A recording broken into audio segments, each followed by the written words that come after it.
আর কথিত ভালোবাসা কি, নিঃস্বার্থ ভালোবাসা কাকে বলে, আর জেনার স্বার্থের ভালোবাসা কাকে বলে, এই বিষয়গুলোর ব্যাখ্যা কোরআন সুন্নাহয় থাকবে কিনা? আল্লাহ পাক কোরআনে বলছেন, আমি আল কোরআনে প্রতিটা বিষয়কে ব্যাখ্যা করেছি। আমরা দেখছি ওয়ার্ল্ডের মধ্যে একটা মুভমেন্ট ছড়িয়ে পড়ছে যার নাম জায়নিস্ট মুভমেন্ট।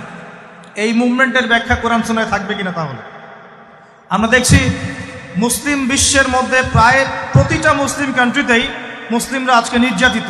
তাহলে এর সমাধান কি কোরআন সুন্নাহয় আছে কি নাই?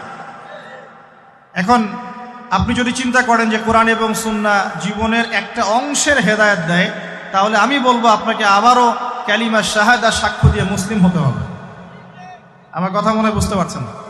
যদি কোনো মানুষ মনে করে যে কোরআন সুন্নাহয় শুধু আংশিক সমাধান আছে, সামগ্রিক বিষয়ের সমাধান নাই, জীবনের প্রতিটা বিষয়ের সমাধান কোরআন সুন্নাহয় নাই, কারো আকীদা যদি এমন হয়, তাহলে তাকে আবারও আশহাদু আল্লা ইলাহা ইল্লাল্লাহ ওয়া আশহাদু আন্না মুহাম্মাদান আবদুহু ওয়া রাসূলুহু এই সাক্ষ্য দিয়ে মুসলিম হতে হবে। কারণ সে এখনো পরিপূর্ণ মুসলিম হতে পারে নাই। কখন হবে? যখন সে এই আকীদা বিশ্বাস পোষণ করবে যে হ্যাঁ, আল্লাহ পাক কোরআনে এবং রাসূলুল্লাহ সাল্লাল্লাহু আলাইহি ওয়াসাল্লাম সুন্নাহয়, কোরআন এবং সুন্নাহয় আমাদের জীবনযাত্রার প্রত্যেকটা সমস্যার সমাধান আছে, এবং এই সমাধানগুলো গ্রহণ করলে পরে বিশ্বে শান্তি আসবে, গ্রহণ না করলে শান্তি আসবে না। এই চিন্তা যদি না থাকে, এই চিন্তাকে নবায়ন করতে হবে। আল্লাহ পাক আমাদেরকে তৌফিক দান করুন। আসুন প্রসঙ্গে আসি। আল্লাহ রাব্বুল আলামিন আমাদেরকে ভালোবাসেন কি না? আচ্ছা, ভালোবাসার প্রয়োজন আছে কি নাই? প্রথম কথা হচ্ছে ভালোবাসা কি? প্রথম শব্দটা হচ্ছে ভালোবাসা কি, সংজ্ঞা কি? ভালোবাসার সংজ্ঞা জানার আগে আমরা আগে জানি যে ভালোবাসা কয় প্রকার। আমরা কোরআন এবং সুন্নাহ স্টাডি করলে দেখতে পারি ভালোবাসা হচ্ছে দুই প্রকার। কয় প্রকার? একটা হচ্ছে নিঃস্বার্থ ভালোবাসা, একটা হচ্ছে স্বার্থকেন্দ্রিক ভালোবাসা। একটা হলো নিঃস্বার্থ ভালোবাসা, একটা হলো কি স্বার্থকেন্দ্রিক ভালোবাসা। আল্লাহ রাব্বুল আলামিন ভালোবাসা সৃষ্টি করলেন কখন? আগে সেখানে আসে। আল্লাহ রাব্বুল আলামিন শুরুতে একা ছিলেন। কয়জন ছিলেন? তাহলে কি এখন তিনি দুইজন? আল্লাহ রাব্বুল আলামিন ছিলেন একা। মনে রাখবেন, কোন সৃষ্টি একা থাকতে পারে না। আল্লাহ রাব্বুল আলামিন স্রষ্টা, তিনি একা থাকতে পারেন। চিরকুমার সংঘে নাম লেখানো বন্ধ করতে হবে। চিরকুমার সংঘে নাম লেখানো কি করতে হবে? বন্ধ করতে হবে। এখন এই সিলসিলা চলছে দেখি, একা একাই মেয়েরা জীবনযাপন করতে চায়, কোনো কোনো ক্ষেত্রে একা একা ছেলেরা জীবনযাপন করতে চায়। তো এই একাকী মানুষ থাকতে পারে না। সৃষ্টির পক্ষে একা থাকা সম্ভব নয়, স্রষ্টার পক্ষে সম্ভব। আল্লাহ রাব্বুল আলামিন একা ছিলেন, আজও একা। যখন কিছুই থাকবে না, আল্লাহ পাক একাই থাকবেন। আল্লাহ পাক সূরা হাদীদের মধ্যে বলছেন, হুয়াল আউয়ালু ওয়াল আখির, আল্লাহ পাক প্রথম, ওয়াল আখির আল্লাহ পাক শেষ, ওয়া যাহিরু আল্লাহ পাক প্রকাশ্য, ওয়াল বাতিন আল্লাহ পাক গোপন, ওয়া হুয়া বিকুল্লি শাইইন আলিম, আল্লাহ পাক প্রত্যেকটা বিষয় সম্পর্কে সম্যক জ্ঞানী। তাহলে এই আয়াত থেকে বুঝতে পারছি, যখন কিছুই ছিল না আল্লাহ পাক ছিলেন, আবার যখন কিছুই থাকবে না কে থাকবেন? এমনটা আল্লাহ সূরা আর রহমানে বলেছেন, কুল্লু মান আলাইহা, বলেন কুল্লু মান আলাইহা, সবকিছু কি হবে? ফানা হয়ে যাবে। ফানা মানে একদম ধ্বংস হয়ে যাবে। ওয়ায়াবকা ওয়াজহু রাব্বিকা যুল জালালি ওয়াল ইকরাম, কি বাকি থাকবে? আল্লাহ রাব্বুল আলামিনের সত্তা বাকি থাকবে। এখন আসুন, এবার আল্লাহ পাক কি করলেন? আল্লাহ রাব্বুল আলামিন সর্বপ্রথম আরশে আজিম সৃষ্টি করেছেন। কি সৃষ্টি করেছেন? আরশে আজিম। এবং আরশটা ছিল পানির উপরে। সূরা হুদের মধ্যে আল্লাহ বলেছেন, কানা আরশুহু আলাল মা, আল্লাহ পাকের আরশটা ছিল পানির উপরে। এখন কোথায় আছে তাহলে? এখনো পানির উপরেই আছে। কোথায় আছে? আচ্ছা, কুরসি এবং আরশের মাঝখানে একটা মহাসাগর আছে। কি আছে? এই মহাসাগরের গভীরতা হচ্ছে 500 বছরের পথ। কত বছর? আমরা এখন বিশ্বাস করব না, কারণ নাসা এখন আবিষ্কার করে নাই, তাই না ভাই? নাসার নাম তো শুনেছেন? নাসা এখনকার বিশ্বের খোদা হয়ে গেছে, নাউজুবিল্লাহ। ও যা বলে মানুষ তাই বিশ্বাস করে। ও যদি বলে মঙ্গল গ্রহে পানি আছে, বিশ্ববাসী বলবে হ্যাঁ পানি আছে। ও যদি বলে মঙ্গল গ্রহে পানি নাই, বিশ্ববাসী বলবে হ্যাঁ মঙ্গল গ্রহে কোনো পানি নাই।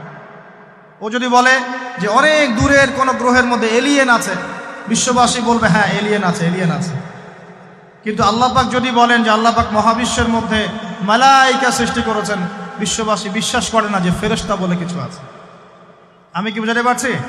এটা হচ্ছে শিক্ষা কেন্দ্রিক শিরক, শিক্ষা এবং জ্ঞান কেন্দ্রিক শিরকের মধ্যে আমরা লিপ্ত হয়েছে। এখন বিজ্ঞানকে কোনো কোনো ক্ষেত্রে আমরা ইলাহের আসনে বসিয়েছি। বিজ্ঞান যা বলে তাই চোখ বন্ধ করে বিশ্বাস করে, আর বিজ্ঞান যা বলে না মানুষ বিশ্বাস করে না। আল্লাহ পাকের কথা বিজ্ঞানের অনুকূলে হোক আর প্রতিকূলে হোক মানুষ দেখতে চায় না। যেমন একটা এক্সাম্পল দিচ্ছি, যদি এখনই সায়েন্স বলে যে আগামী 10 বছরের মধ্যে বিশ্বে বিভিন্ন জায়গায় বড় বড় সিরিজ ভূমিকম্প হতে পারে, 99% মানুষ বিশ্বাস করা শুরু করবে না? কিন্তু নবী সাল্লাল্লাহু আলাইহি ওয়াসাল্লাম বলছেন বাইনা ইয়াদাই সাআ, কিয়ামতের আগে আগে আসবে মুতানুন শাদীদ, মহামারী। কিয়ামতের আগে কি আসবে? মহামারী।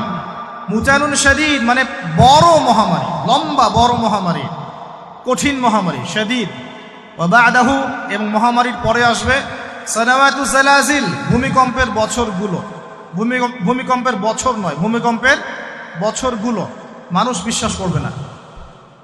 মানুষ 80% মানুষই বিশ্বাস করবে না, খালি মুসলিমরা বিশ্বাস করতে পারে, অন্যরা বিশ্বাস করবে না। কিন্তু সায়েন্স যদি বলে আগামী 10, 20, 30 বছরের মধ্যে বিশ্বজুড়ে ভূমিকম্পের সিরিজ হবে, মানুষ বিশ্বাস করবে। তার মানে আমরা আমাদের বিশ্বাসের ক্ষেত্রে একটা শিরক করছি, শিক্ষা এবং জ্ঞানতাত্ত্বিক ক্ষেত্রে আমরা একটা শিরক করছি। আমরা কোনো কোনো ক্ষেত্রে সায়েন্সকে ইলাহের আসনে বসিয়েছি, এটা শিরক হচ্ছে, এটা একটা শিরক হচ্ছে। আসুন, আল্লাহ রাব্বুল আলামিন আরশ সৃষ্টি করার পরে সৃষ্টি করেছেন কলম। কি সৃষ্টি করেছেন? কলম। আল্লাহ পাক বলেছেন কলমকে উকতুব, তুমি লিখো। কলম বলেছে মাযা আকতুব, আমি কি লিখবো? আল্লাহ বলেছেন কিয়ামত পর্যন্ত যা হবে সব লিখে ফেল। লাউহে মাহফুজের মধ্যে আল্লাহ পাক এই কলমের দ্বারা কিয়ামত পর্যন্ত যা হবে সব লিখে ফেলেছেন। তো প্রিয় যুবক ভাই, চাকরি নিয়ে এত হতাশায় পড়ার কোনো কারণ নাই, রিজিকের সন্ধানে এত হতাশায় পড়ার কোনো কারণ নাই। রিজিক যা আছে তাই পাবেন, আপনার রিজিক লেখা হয়ে গেছে। এরপরে সাউন্ড কমান কানবন থেকে। এরপরে মানুষ যখন মায়ের গর্ভে ছিল, বয়স ছিল 4 মাস 10 দিন। কতদিন? 4 মাস 10 দিন। আল্লাহর পক্ষ থেকে ফেরেশতা রূহ নিয়ে এসেছেন। ফেরেশতা বলে কি কিছু আছে? বিশ্বাস করেন? কিন্তু ফেরেশতা তো চোখে দেখা যায় না, তাহলে কেন বিশ্বাস করেন? যখন মুসলিমরা কোনো কিছু না দেখে বিশ্বাস করা শুরু করেছে, তখন এই বিশ্বাসটার একটা নাম দিয়েছে পশ্চিমারা।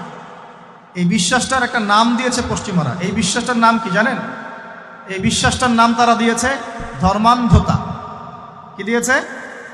শব্দটা শোনেন নাই? ক্লাসিক্যাল সেকুলার পত্রিকাগুলোর মধ্যে দেখেন না ধর্মান্ধতা শব্দটা? মানে কি? এর মানে কি? মানে আপনি ফেরেশতা তো দেখেন না, বিশ্বাস করেন কেন? তার মানে আপনি অন্ধ, তার মানে আপনি ধর্মান্ধ। বুঝতে পারছেন? এখন আমাকে বলেন যে এই ফেরেশতায় যদি কেউ বিশ্বাস না করে, সে কি মুমিন হতে পারবে? সে কি মুসলিম হতে পারবে? ইমানের যে 6টা পিলার, আল্লাহ বিশ্বাস, ফেরেশতা মণ্ডলীতে বিশ্বাস, আসমানি কিতাবে বিশ্বাস, নবী রসুলগণে বিশ্বাস, পরকালের জীবনে বিশ্বাস, আর ভাগ্যে বিশ্বাস, এই 6টার কোনোটাই কি দেখা যায়, ছোঁয়া যায়, উপলব্ধি করা যায়? কঠিন তরল বায়বীয় পরীক্ষা করা যায়, বা ল্যাবরেটরিতে গবেষণা করে পরীক্ষা করা যায়? তো যেহেতু আমরা এগুলো না দেখেই বিশ্বাস করি, এই কারণে পশ্চিমারা আমাদেরকে বলে তারা ধর্মান্ধ। এখন উত্তর কি হবে আপনার? উত্তর হচ্ছে এই যে আল্লাহ পাক আমাকে যে জ্ঞান দিয়েছেন, আল্লাহ পাক আমাকে যে লিমিটেড জ্ঞান দিয়েছেন, এই জ্ঞান দিয়ে আমি আগামীকাল কি হবে সেটা বলতে পারি না। বলতে পারি? যে মানুষের জ্ঞান এতই ক্ষুদ্র যে আগামীকাল তার সাথে কি হবে সে বলতে পারে না, সেই মানুষের পক্ষে কি এই অদৃশ্যের জগৎ সম্পর্কে এত গভীর জ্ঞান লাভ করা সম্ভব? মানুষের জ্ঞান কি অসীম, না আল্লাহ পাকের জ্ঞান অসীম?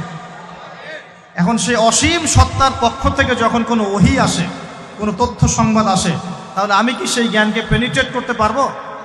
বরং আমার উচিত হবে সেই তথ্যকে বিশ্বাস করা এবং তার সামনে আত্মসমর্পণ করা। তাহলে আমি ধর্মান্ধ হয়ে সবচেয়ে স্মার্ট মানুষ হয়েছি। যারা আল্লাহ পাকের ওহীতে বিশ্বাস করে সে হচ্ছে সবচেয়ে স্মার্ট মানুষ। কারণ আল্লাহ পাকের ওহীর সব জ্ঞান তো আমি ভেদ করে যেতে পারবো না, কারণ আমি তো আগামীকাল কি হবে তাই জানি না। আগামীকাল কি হবে তাই যে জানে না, সে কিভাবে পরকালের জীবনকে ব্যাখ্যা করবে? কিয়ামতের মাঠে কে কোথায় দাঁড়াবে, কার হাসর কোথায় হবে, কে জান্নাতে যাবে, কে জাহান্নামে যাবে, আমি কি বলতে পারবো? কার সাথে কোন ফেরেশতা আছে, কার সাথে কি আকৃতির শয়তান আছে,